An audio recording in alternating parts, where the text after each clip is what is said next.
I'm with Jilly Spruyt, who's an ambassador for Jersey in Mongolia, which is an unlikely thing.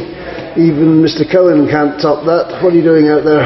Actually, I went to school with Freddie. He definitely can't top that. Well, I call myself an NGO, volunteer worker, non-government organisation. I've been in Mongolia for 5 years trying to alleviate child poverty. It began with Jackie Hue actually giving me a telephone call when I did a thing on Jersey radio 5 years ago. And basically, for 5 years, Jersey Overseas Aid have been supporting projects that I have found in Mongolia. We've built 3 schools, primary school, nursery and a kindergarten. We've had 36 people plus a few others, including Richard Wainwright, the photojournalist for human rights, come over there. It's incredible. Jersey Overseas Aid is an amazing project. People get to be ambassadors for Jersey. They get to see a different side of life. They come back and hopefully realise how much better off they are. Yes, of course, there's lots and lots of poverty and need in Jersey. Well, not so much poverty, but need. But I guess it depends what standards you're looking at. Heaven forbid if Jersey Overseas Aid wasn't around and wasn't able to help all these different countries. I just am promoting Mongolia. It came up at the Trinity hustings last night. There were some people who were trying to lobby for a reduced amount of payment, but surprisingly people like Philip Balash came out and said there should be more money for overseas aid. So there was some quite progressive thoughts there as well. Yeah. It is important. The amount of money is 7 million, 8 million, yeah, which is about right, I would think, for Jersey at the moment. Well, Jersey is an incredibly generous island. I mean, I've found that with my very successful fundraising here, and all I can say is go Jersey Overseas Aid. You're doing an incredible job. You've been there on and off 5 years, you say. How many people go over on a trip to Mongolia from Jersey? About 10 to 12 people each trip, but that's not only Mongolia, that's every other country, Uganda, Bangladesh, wherever Jersey Overseas Aid have got a project. Have you been on other projects, different countries? No, I haven't. My friend who's just walked in, Ann Dove, she's been on 3 projects, I think.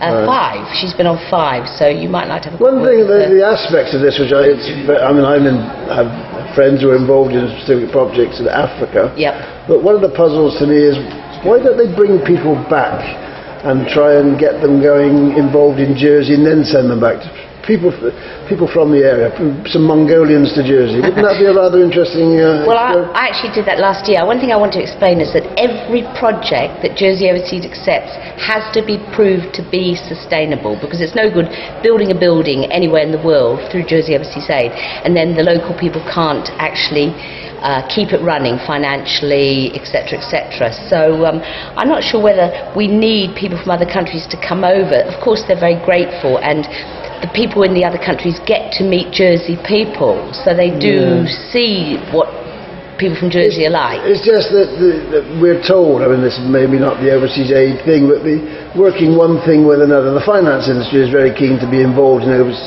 countries overseas, and the finance industry says how it can help in various things. It seems like it'd be a rather simple exercise to bring some people over, to let them be financed by finance, do some specific projects, learn something about farming, agriculture, whatever the relevant thing might be, woodworking skills, whatever they do, whatever skills, be financed and then send them back. Wouldn't that be a possible?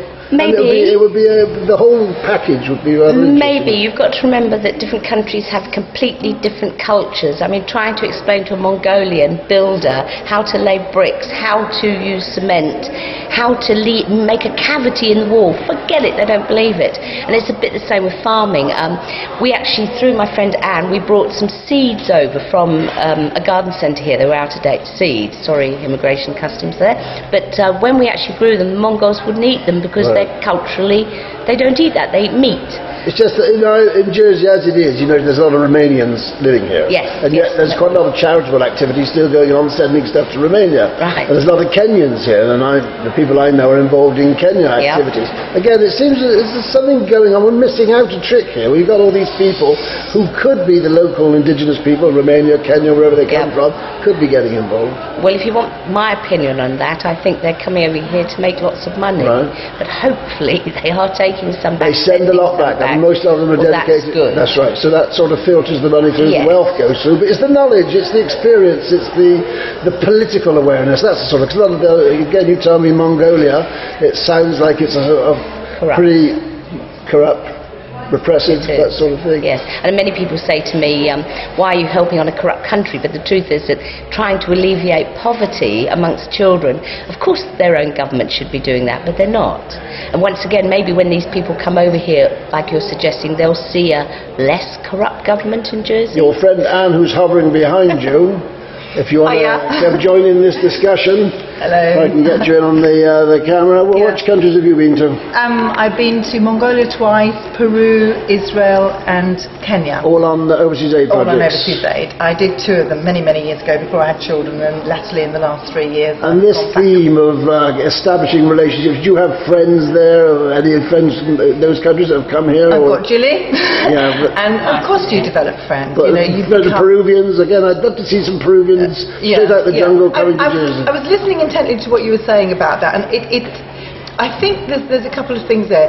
What Jersey Overseas Aid are doing, and have done for 40 years, is working, and it's working really well, and we trust them, and trust me, the money gets to these places. A lot of overseas aid establishments, the money goes into government pockets because of the corruption.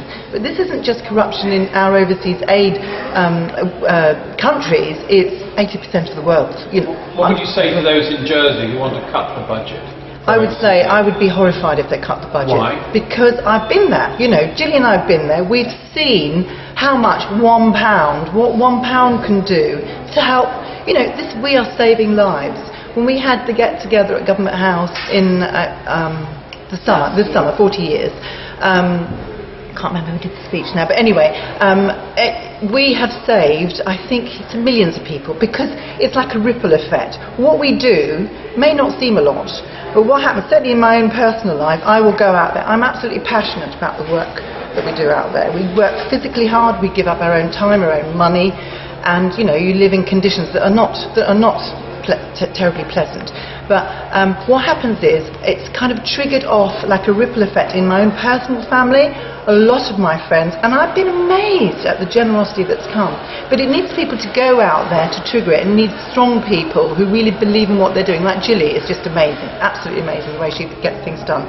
But I think politicians should just go out there and experience it for themselves and live in those conditions. I certainly know from my own, not that I've been on them, but I've been involved with a project, a Guernsey-based project, mostly Africa, small family team, can do wonderful work, build schools, as you say. Obviously, the type of schools they're building are fairly basic structures by our standards, but they're what is acceptable there, and they change the community like you cannot imagine. Absolutely, yeah. I'm doing this interview. Yes, yeah. And I think we've just got to continue supporting them. There is no option, and it's a small drop in the ocean. That the easiest thing for us to do is not to cut back, or is not to bother. We're all living a very, very comfortable in a bubble over here, and we do forget. I think there's a little advert on the Australian TV at the moment, and it goes like this. It's actually a bank, but it works for everything. From little things, big things grow. Yes, it is true. It's the oak tree analogy, isn't it? Yeah. Again, I'm too lazy to do the physical work, but those who do go and do have a completely different lifestyle, it does change them, doesn't it? I make sure it's bricks, 120,000 bricks already for Jersey Overseas Aid. I was asked one day, because we supplied a concrete block machine for one territory, and somebody came here about Romania. They wanted to know about a concrete block machine, but I said, well, they supply mud bricks, they build mud bricks. They've been building with mud bricks they're perfectly satisfactory. You just got to look after, maintain the building. So they've got the technology, you've just got to engage the locals. They can show you how to, but they know how to build buildings. Well, we follow that. We do follow that. We slot in. We have to. They can't jump ahead 200 years technology-wise. We have to adapt to their standards. Yes, the hardest person out there is the builder who comes. There's usually a builder on the team, because they sort of have to really bite their tongues and not say, well, come on, Mongolians, Africans, whoever, let's do it this way, because then you start upsetting things. In Mongolia, if you say there's corruption, there's repressive government, and How on earth do you actually get local cooperation, official cooperation to allow We're using corruption. Yeah. I got a 40-foot medical container full of medical equipment in last year, and it nearly cost me my sanity. I ended up having to get a lawyer. The customs impounded it for 3 months because they wanted money, even though it was a humanitarian relief container. I'm about to do it again. It's probably cost me my marriage and a couple of friends, and I've gone a bit grey. It was very interesting, but in the end we got it through, and 14 rural hospitals received lots of equipment. Are you immensely rich that you can afford to take 5 years? Well, I'm there by default because my husband is working there for a mining company, so it's really useful, which is why I have no overheads. I'm not like Red Cross or Oxfam, have to pay administration fees. It's a default thing. I'm there by default and doing it. But yes, of course I'm immensely rich, but I give a lot of my money away. I actually have an allowance from the company that my husband works for. I have $1,200 US a month, and I give 1,000 away. Your ex-school friend Freddie is exporting Jersey cow semen, or he plans to China. Is there a market in Mongolia for... I think what he's doing is an extraordinary thing. Freddie helped me once, only once, Freddie. I have a long memory. But no, I'm not sure. They wouldn't survive. I don't think they'd survive out No, there. no. It goes down to -40. Yes, Jersey cattle wouldn't survive out there. Yeah, I mean the main really product they're hardy. eating is horse over there because they're hardy and they do survive. But I'm a little bit anti-Chinese anyway. Anything more you want to tell us about Mongolia or Peru or anywhere in between? No, we hope that this helps in the worthy cause for whatever it's used for. Well, it's nice to hear a worldly view in rather insular Jersey, especially when everybody's focused on the elections. Yeah, good luck. There is a world out there. Of course there is. Yeah, Thanks. Jersey people don't realise how lucky they are. Thanks a lot. Thank you.